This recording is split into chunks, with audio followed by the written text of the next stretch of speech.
So we've been talking about area, and we're going to continue to talk about that today. We're going specifically to talk about area of parallelograms. Before we do, though, I want to just kind of review a little about what we've talked about. We've talked about doing finding area on a grid, and we've talked about the fact that you can count the squares, and we've also talked about that there are formulas. There's a formula for finding the area of a rectangle. For example, you should know the formula for area of a rectangle is area equals length times width. So if the length of this rectangle is 5 units and the width is 3 units, then the area is 5 times 3, which is 15, and it has to be square units because remember when we do area, we're finding how many squares will fit inside of the space. And we've talked about shapes other than just rectangles. For example, this shape, but we related it to a rectangle. We said, well, this is actually 2 rectangles. This rectangle is a 4 by 2, so it has an area of 8 square units. And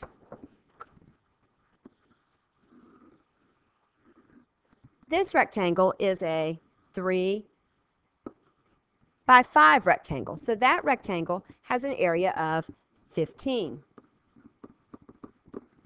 square units. And so then the total area was 15 plus 8, which is 23 square units.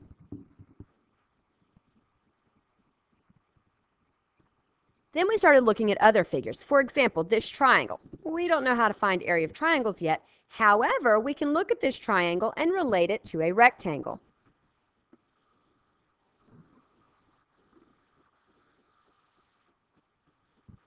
The area of this rectangle is 4 by 6 because it's a 4 by 6 rectangle. So the area is 24 square units for the rectangle, but we don't want the whole rectangle. We only want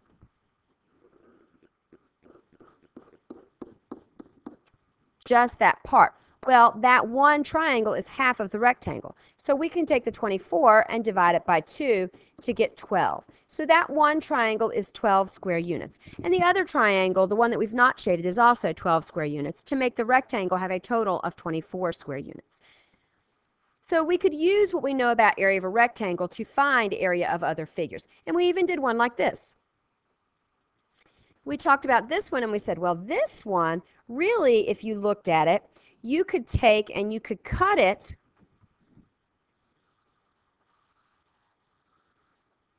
right there and cut that piece off.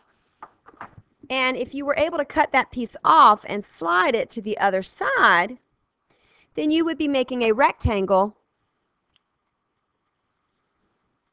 that looked like this.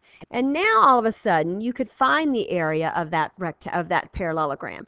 It would be a 5 by 3, and 5 times 3 is 15 square units.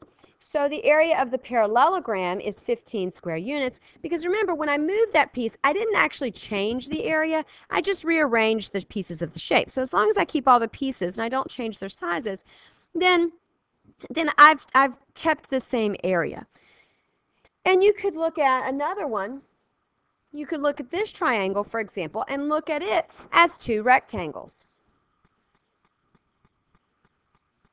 This is a 2 by 3 rectangle, therefore that rectangle has an area of 6 square units. But if I only want this part of it, that's only half of it. So 6 divided by 2 is 3 square units. So that part is 3 square units. The other part is half of a 4 by 3 rectangle. So 4 times 3 is 12. So the whole rectangle has an area of 12 square units, but I only want this half. So I have to take the 12 and divide it by 2, which gives me 6 square units for that part.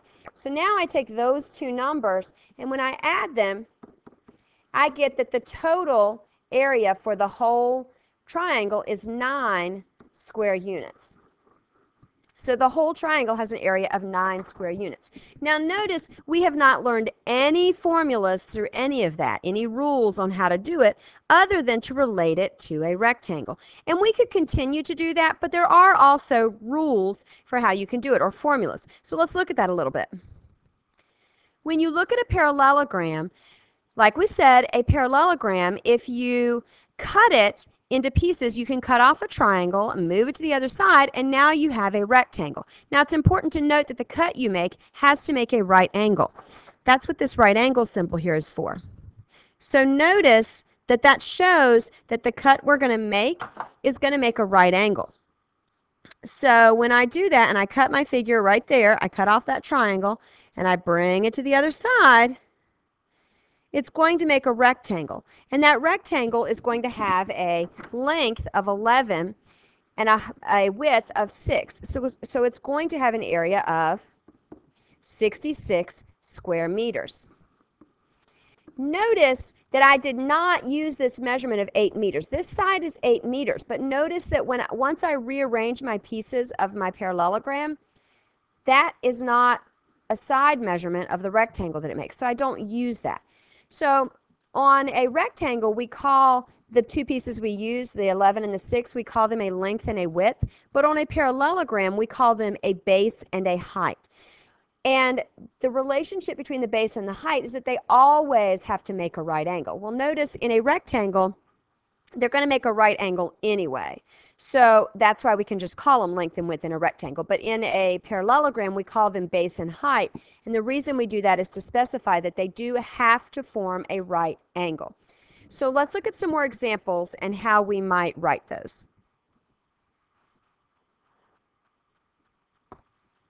So here is our first example. And again, we've learned the formula, the rule, area equals base times height.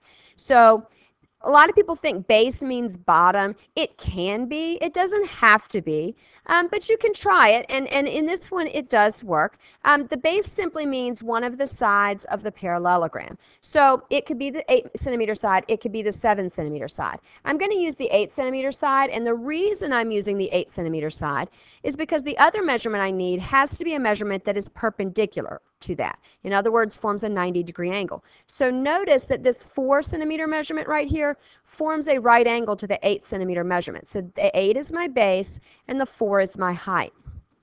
So I'm going to do 8 times 4, which is 32 square centimeters.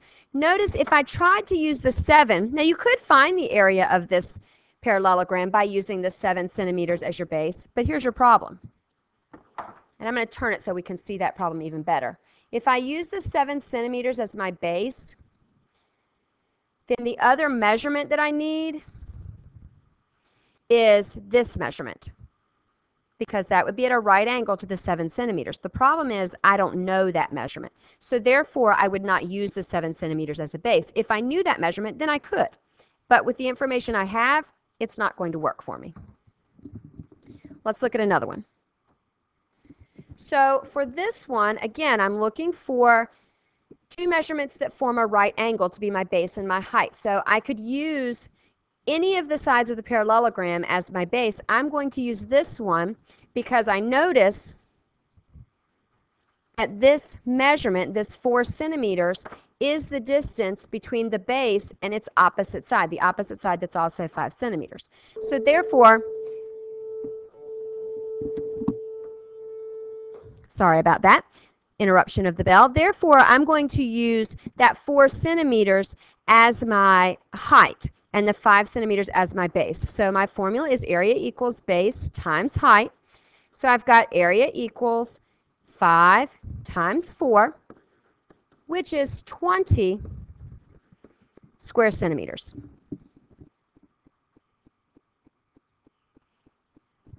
Here's another example. Now, this example, usually people want to immediately use this as the base because it's the bottom. Well, that's okay. We know that it's 6 6/10 feet because it has to match this side, which is also 6 6/10 feet. The problem is I would have to know this distance. because that's the perpendicular distance between the two opposite sides. And I don't know that distance, so therefore I cannot use the 6 6/10 feet as my base. What I can do, and what sometimes you can see better if you turn your paper, I'm going to turn the figure, but you could turn your paper to see this. You could turn it like this, or you could turn it and look at it like this. And when you look at it, you should be able to see then that I have a perpendicular measurement. If this is my base and this is my height, they make a perpendicular, they are perpendicular lines, meaning they form a 90-degree angle. And if I have that right angle symbol, that also really shows me which two measurements I need. So I need the 6 feet as my height, and I need the 9 feet as my base. Remember, this side is 9 feet because it's opposite of this side, which is 9 feet. So the area equals base times height. So I'm going to do 9 feet times 6 feet, which is 54 square feet. So the key to doing this, again, think about the relationship between the parallelogram and the rectangle. Every parallelogram, if you cut it along its height line, and really it can be anywhere between, anywhere perpendicularly between the two bases. It doesn't have to come from one of the vertices. That's okay. So I could cut it here, for example. If I cut this parallelogram here, and I cut that piece off and I moved it, I want you to notice what's going to happen. It's going to form a rectangle, and that rectangle